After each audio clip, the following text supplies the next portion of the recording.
I'm standing today on the side of Smarts Mountain in Lyme, New Hampshire. We're going to take a bit of a hike today with some very interesting people, and naturally, you're invited.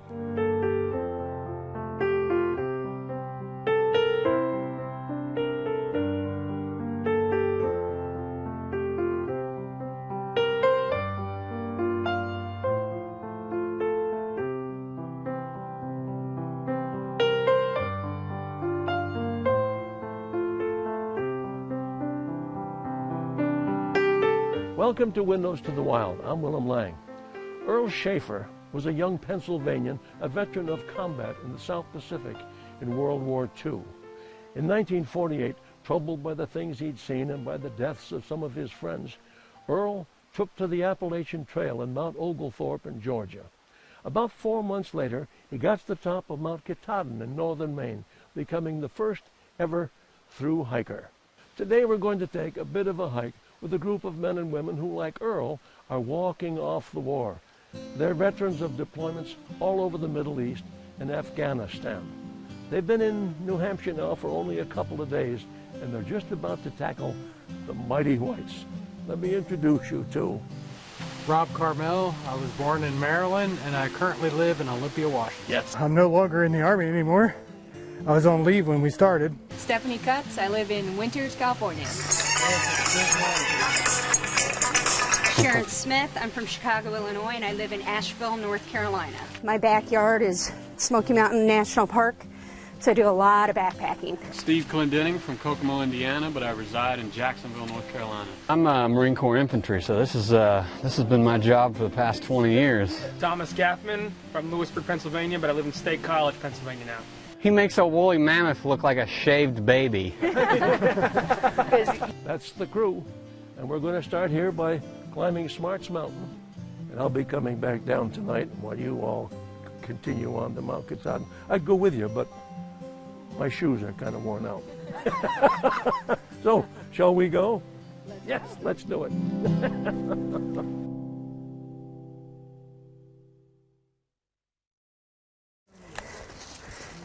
You guys have a beautiful state. The hikers began their journey 5 months ago in Georgia. We heard they were coming through New England, so we arranged to hike with them for a few miles on the Appalachian Trail. We met at a trailhead on Smarts Mountain near Lyme, New Hampshire. How'd you get involved with this outfit? I'm a veteran of Desert Storm. I was a combat medic.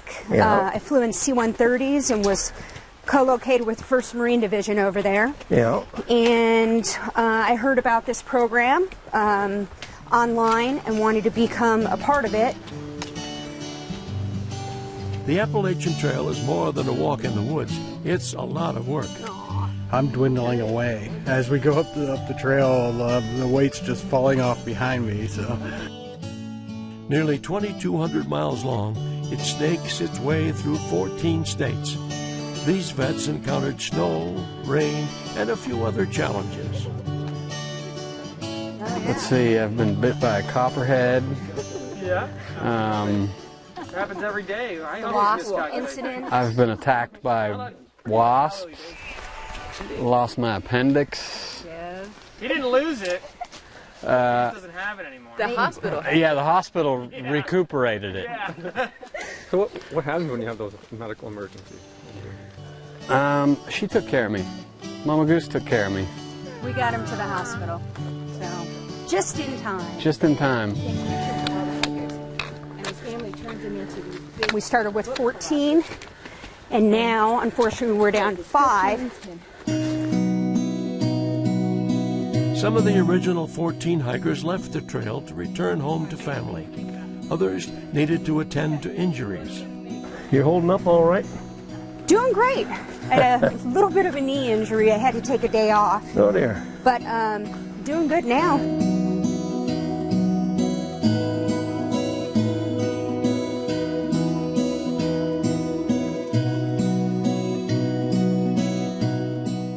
So we have 2 Marines, 1 Army, 1 Navy, and 1 Air Force. So all branches. And you don't argue? Oh, we argue. We argue every now and then, That's yes. great. Since the wars in Iraq and Afghanistan began in 2001, more than 2.5 million veterans have returned home. The Department of Veterans Affairs estimates that 1 of every 5 of those men and women live with post-traumatic stress disorder. Warrior Hike partnered with the Appalachian Trail Conservancy to create Walk Off the War. In its second year, the program helps veterans deal with the stress of war and the transition back to civilian life. Now, whatever inspired you, all of you, to get together and do this? Well, I think we all independently were going to hike the trail, and then Oh, really? somehow or another we all found Warrior Hike and came together. Change for me mentally, I guess we spend a long time when we don't do something like this, maybe building up walls around myself my whole life. You know, when you're a sergeant major, you kind of have to keep to yourself a lot and can't have a whole lot of fun all the time. So I've been taking this time to try to take away the wall brick by brick, maybe.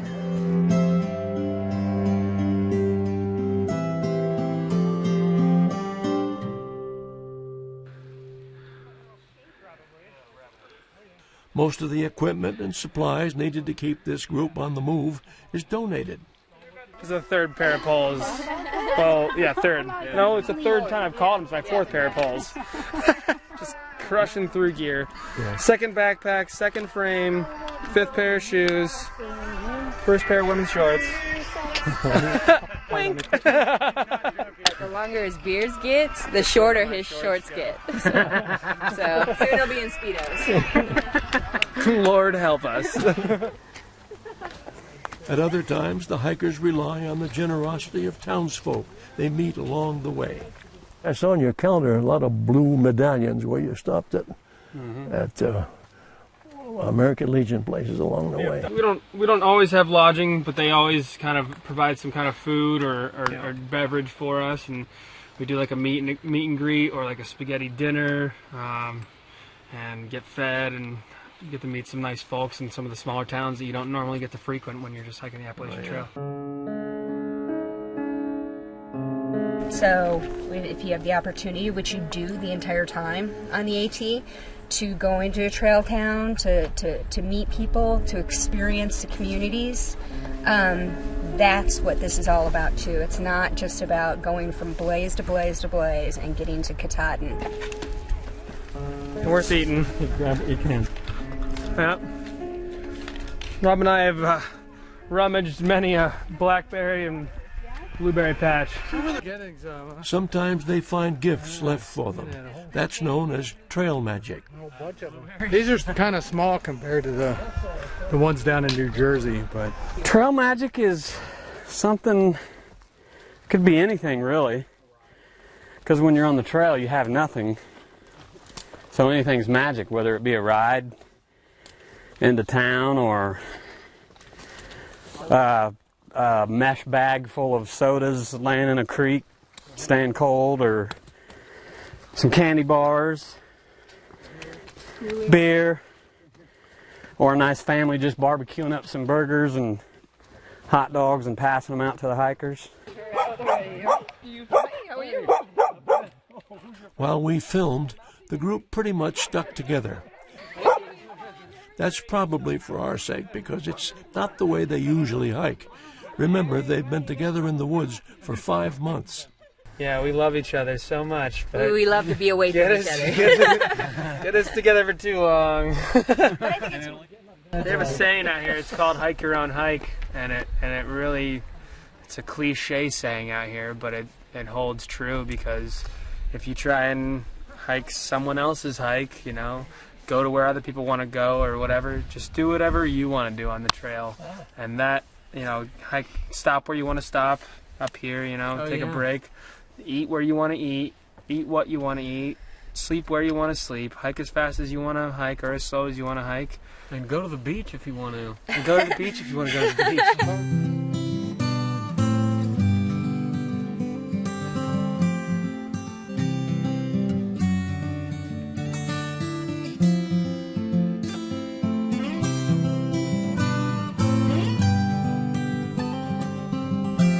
There's something to be said about being out in the woods and the wilderness, and the healing effects of it are amazing. So, not only that, but just pushing your body, just the health aspects of it as well. So physical health, mental health, I think it all comes, hand in hand when you're out here on the AT. Seen beautiful things. Animals, birds, flowers, fungus, clouds, sun. It's all pretty much awesome to me.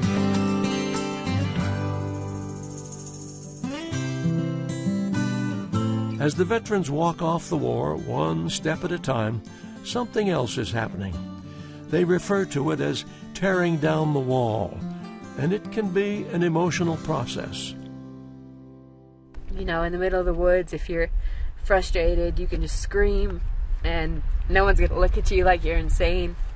And you just kind of let it go to the world, and, you go over it so many times in your head that you just get to a point where it doesn't hurt as bad, and you can just start letting things go.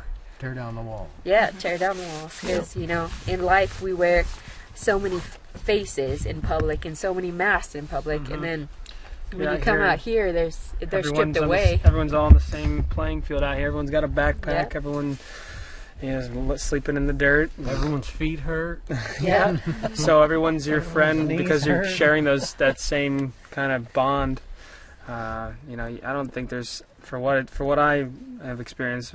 But there haven't been too many people out here that I haven't considered a friend, or someone that I've enjoyed meeting, or, in the real world, you could walk by that same person, they could be dressed completely differently than you, and you wouldn't give them a second look potentially, or vice versa. But out here, everyone's kind of the same, so you make friends with everyone you meet out here, and it kind of helps. Kind of helps the trail, helps you along the trail, the good nature of everyone out here.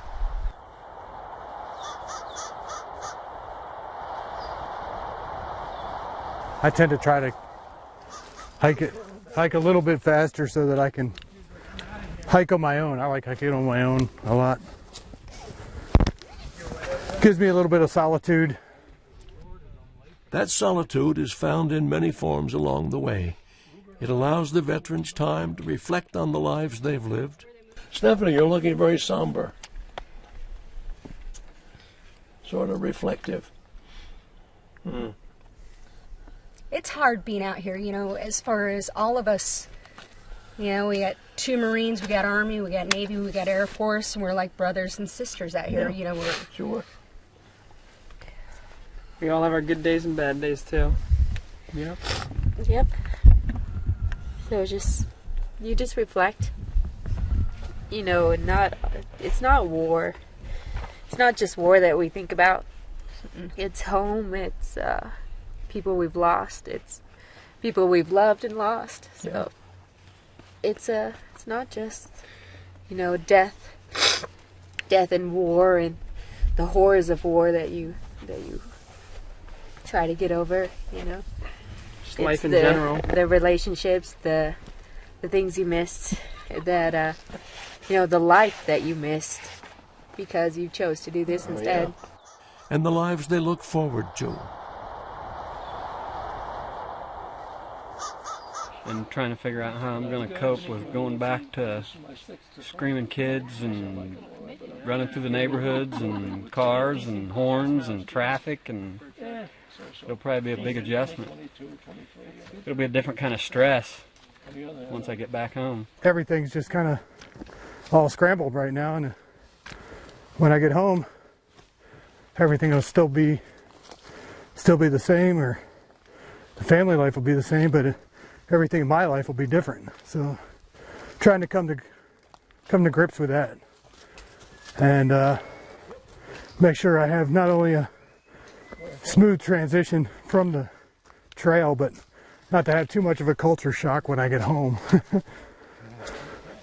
My war was Desert Storm. It was a long time ago, but this is so invaluable to young men and women who are coming home now, to be able to have the opportunity to, instead of going home and having to deal with things, they can come out here and, you know, like I said, decompress. The clouds are perfect. All the stresses of work and family and bills, and it just always seemed to help me, you know, after coming back home after a backpacking weekend. You know, I just felt completely decompressed.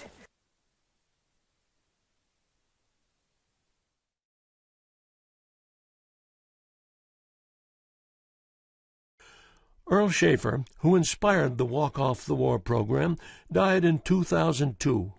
He hiked the Appalachian Trail 3 times, the last at the age of 79. I think about him all the time, and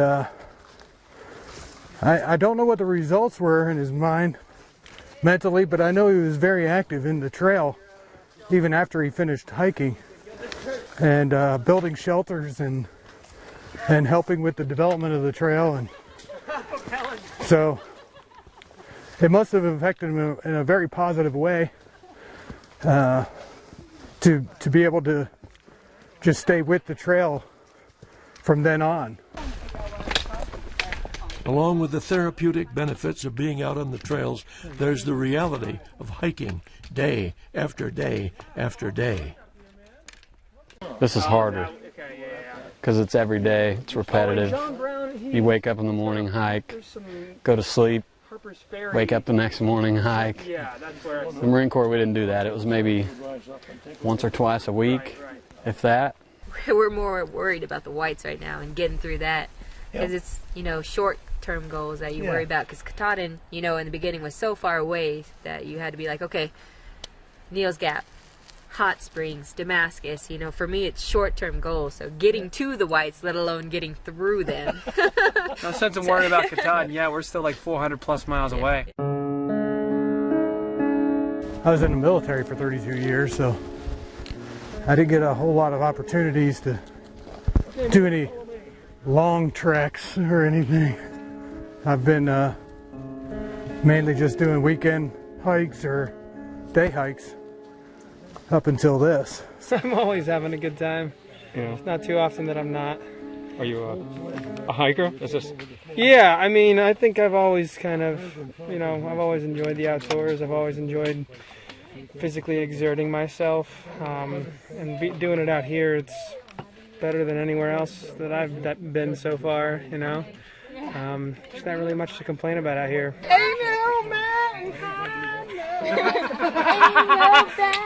For Tom, there's a personal reason to keep Mount Katahdin in mind.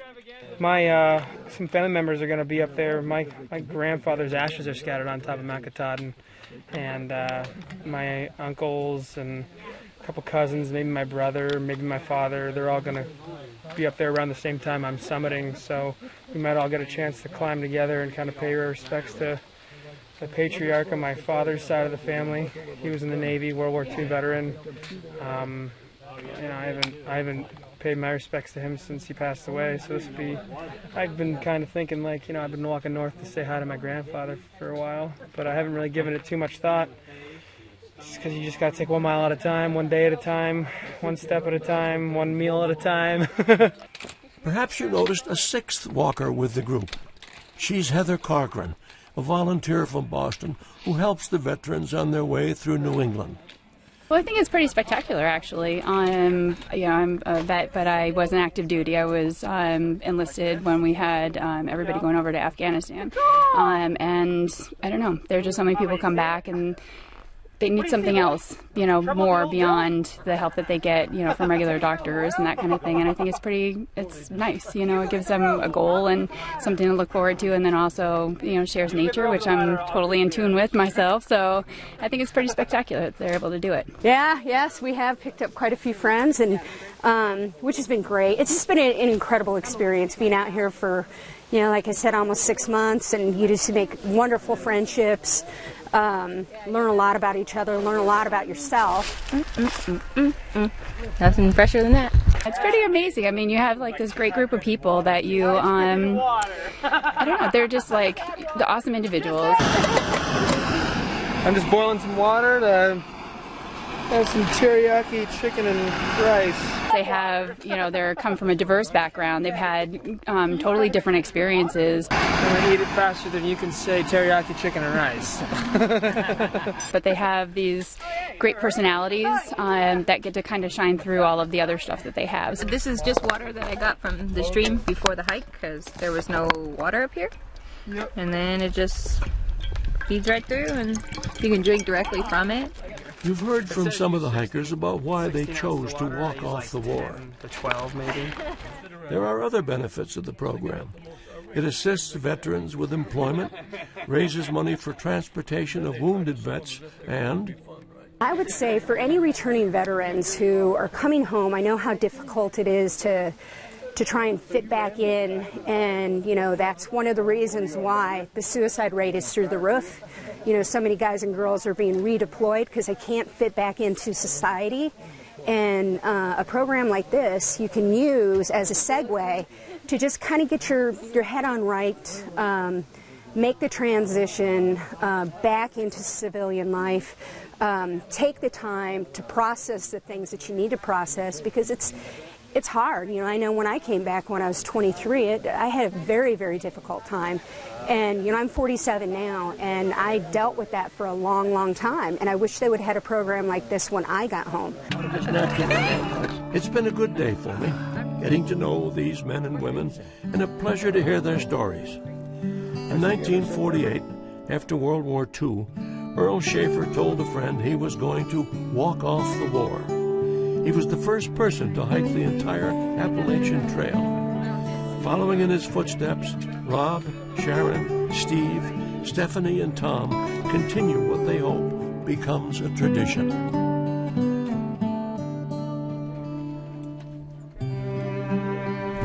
Look at that face!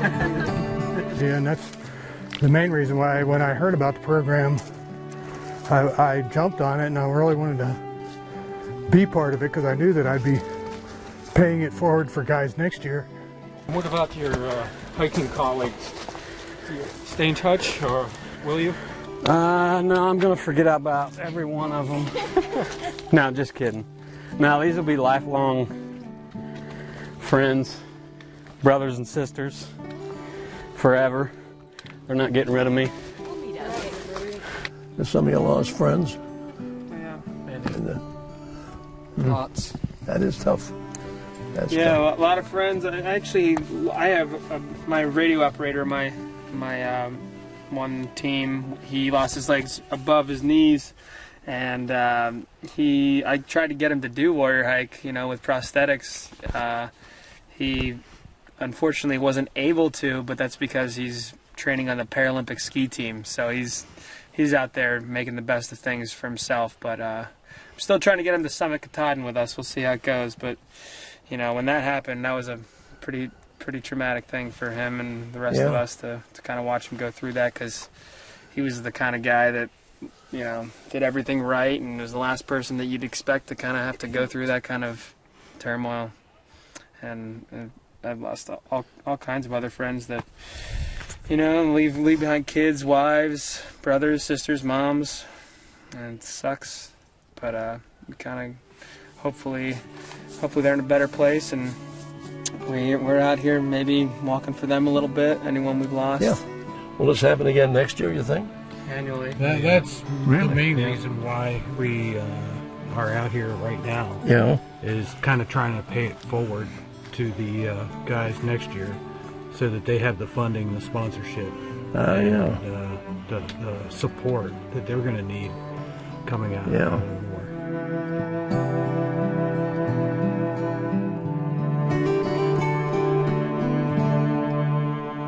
Well, we've come to the end of our hike together. These guys are going to keep on going up the mountain behind me, and I'm going to go down. That's why we all look so happy.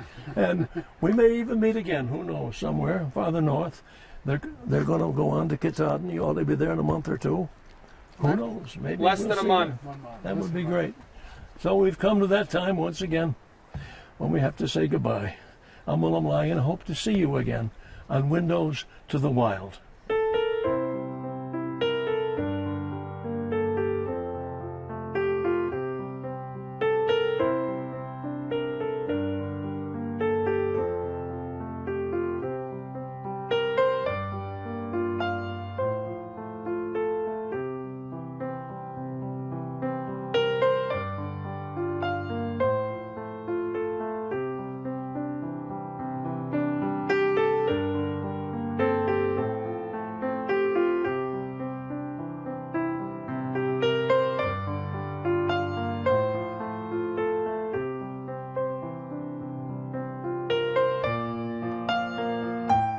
Support for the production of Windows to the Wild has been provided by the Alice J. Reen Charitable Trust, the Fuller Foundation, the Mount Washington Cog Railway, and from viewers like you, thank you.